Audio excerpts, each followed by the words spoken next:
Let's talk about what makes Sunwoojunga's performance of Serenade so awesome. Hi, I'm Dr. Mark, and I'm going to help you sing and perform more like the top artists around the world. I'm a professional voice teacher, performance coach, and opera stage director. I've helped thousands of singers around the world learn the techniques and methods that got the top singers to where they are. This video came as a recommendation from one of the viewers. Never seen it before. Excited to see what makes her so awesome. Let's do this. 도망가자 어디든 가야 할 것만 같아 넌 금방이라도 올 것 같아 괜찮아 우리 가자.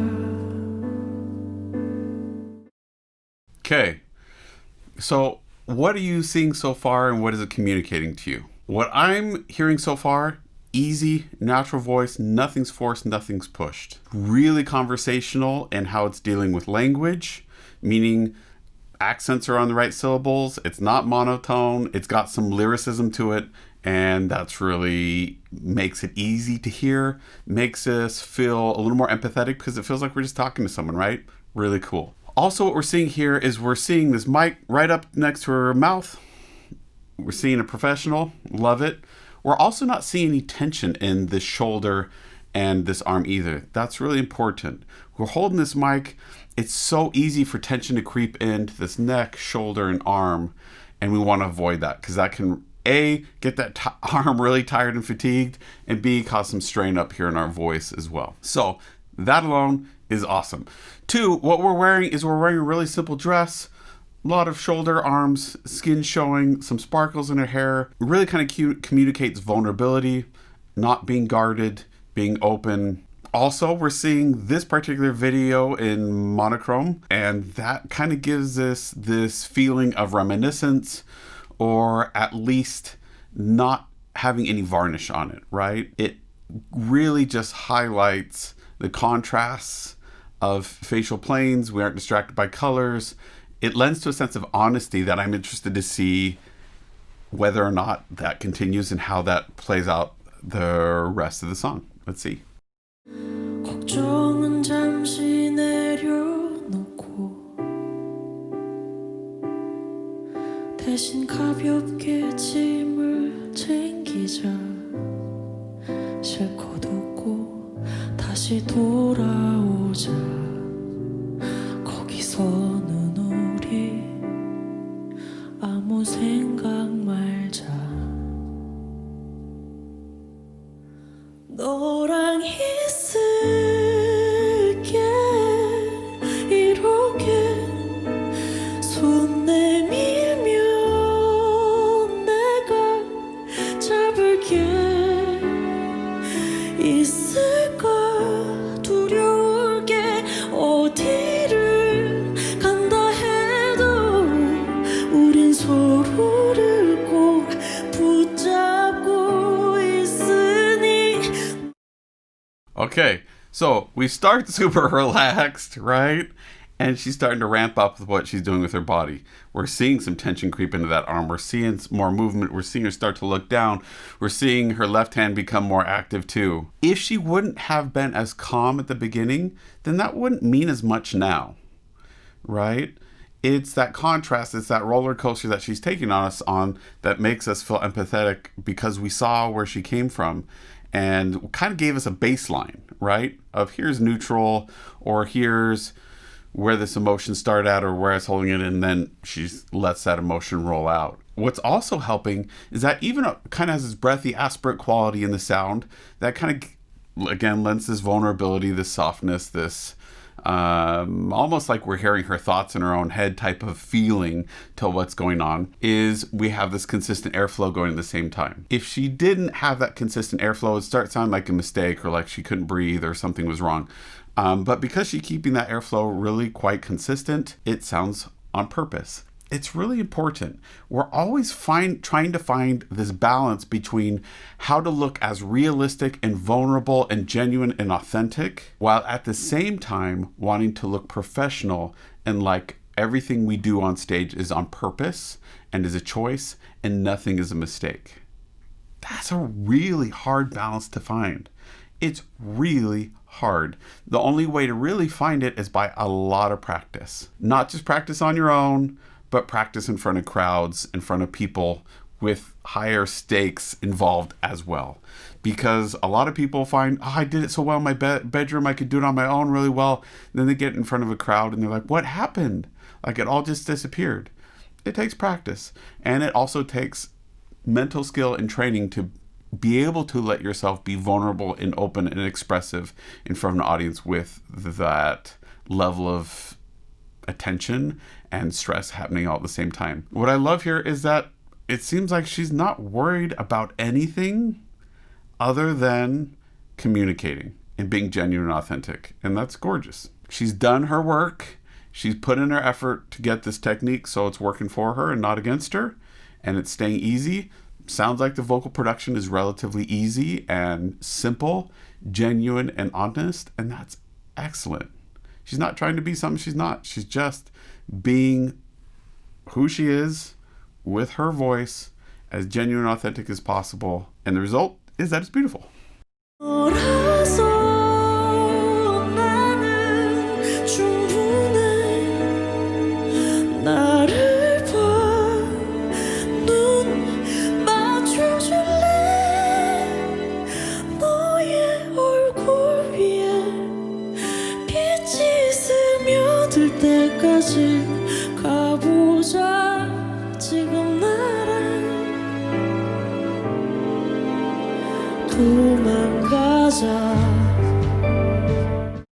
Do you know all these little like weird quirky things she's doing with her body? Like her hand, she started like tapping at her leg and like, isn't that a mistake? Isn't that like a problem? My teacher told me that I should stop futzing with my dress and like I should just stand there with my hands by the side. No. It's actually these little quirky things that make such a difference and really like tug at our heartstrings because we've been there. We know that these emotions cause our body to do things that we're not even aware of. And we know what it looks like when we see it. What teachers are saying when they're saying, stop futzing with your dress, stop like messing with your shirt, stop, you're doing weird stuff with your hands. It's only a problem if we don't believe that a person who be saying these words to the mood of this music would actually do that action, then it becomes distracting, it becomes a problem. But if you really believe that whatever you're doing is what that a person would really do if they were saying these things with these emotions, having these thoughts, then it's probably exactly the right thing to do. What I love here is she's not thinking about what's proper, what's the right thing. She's just so intensely focused on what's going through her brain and trying to communicate that and put that out to the audience that we're naturally getting these body movements, these subtle little things that are happening that communicate so much to us. Is she jumping around the stage? Is she doing a ton? No. But because there's not any extraneous tension that's coming from performing or singing, everything that we're seeing is coming from emotion, coming from what she's imagining, what she's thinking, and what's going on. And so that's 100% going straight into communication. And we feel that. Love it. 멀리 안 가도 괜찮을 거야. 너와 함께라면 난 다 좋아. 너의 맘이 편할 수 있는 곳 그게 어디든지 얘기해줘. Okay, what I want to point out too, we're seeing all this kind of emotion in her body, but are we seeing any tension here in her jaw? Nope. We see any tension here in her throat? Not that I can see. Awesome.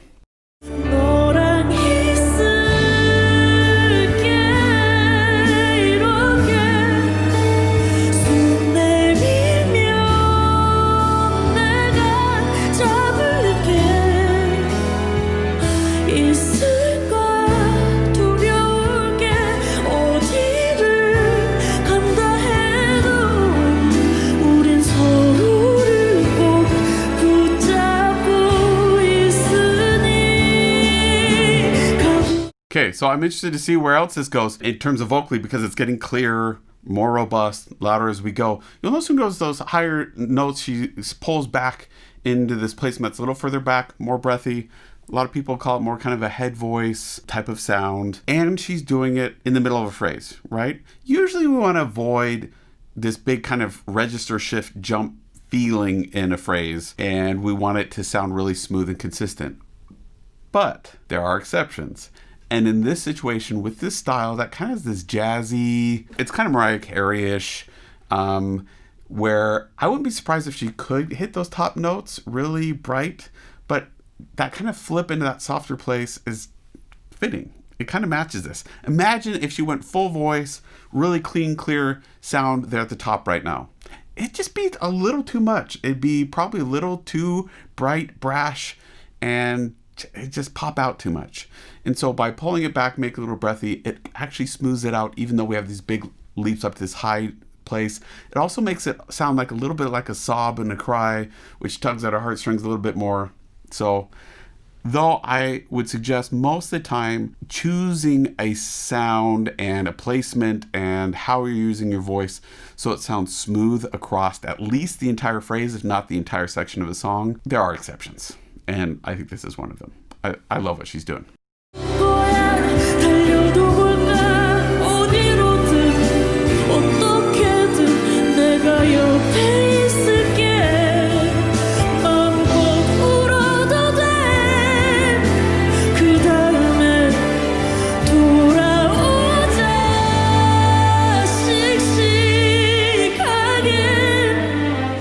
Okay, so what she shows here is something that's really important. We talk a lot about this jaw release, this upper tooth smile, this ass space in the back, or if you want to, we've also talked about this space in back, like 80% of a yawn, and with a smile in it in the back type of feeling. You'll notice here, when she got to the middle higher register, when she wanted it cleaner, clear, that popped right out. That's what we saw. Before, that one is a little breathier. This lip was a little pulled down. We didn't see the upper tooth smile so much. It wasn't so much an it was a little more kind of sound here in the back. The jaw was not quite as released, and so it lent to that more muted, little bit more breathy, not as clean, clear sound. She wants it cleaner, clear. She's in middle high range. Those things pop out. We see it.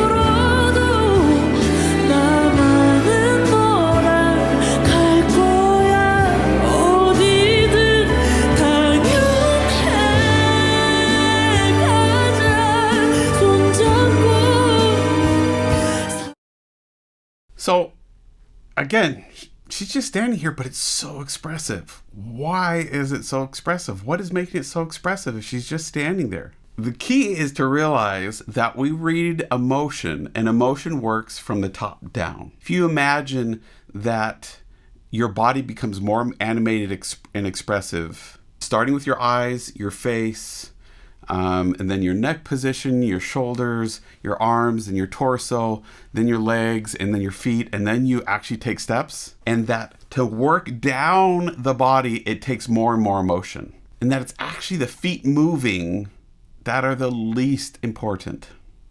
Not that they're unimportant. They can communicate a lot of intent, a lot of action, and what they're wanting to do. But where we're looking as an audience for cues on what's really going on starts here and then works down. So if you're performing a song and you want to be super expressive, but really there's either not a lot of room to move, or you just don't see this person moving or on stage a lot, that's fine.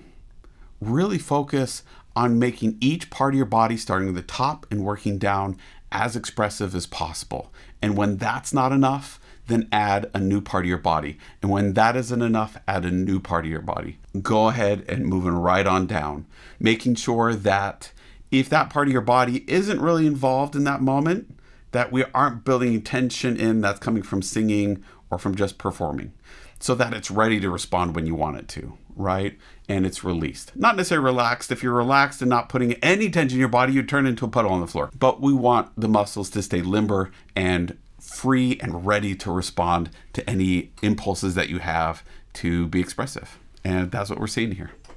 Really awesome.